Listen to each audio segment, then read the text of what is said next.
Hi, it's Andrew from OntarioBeerKegs, and here's how to use a faucet wrench. The aptly named faucet wrench is used to service and repair your faucets quickly and easily. A spanner wrench is located in the middle of the body. The spanner wrench allows you to move the special nut on your faucets. This prevents damage caused by the use of inappropriate tools. The 1 1/16 open sub wrench on one end of the faucet wrench is for the inner nuts of your towers. The thinness of the faucet wrench allows for easy manipulation once inside the tower.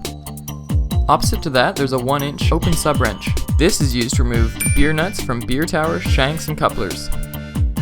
And that's all there is to it. Cheers from OBK.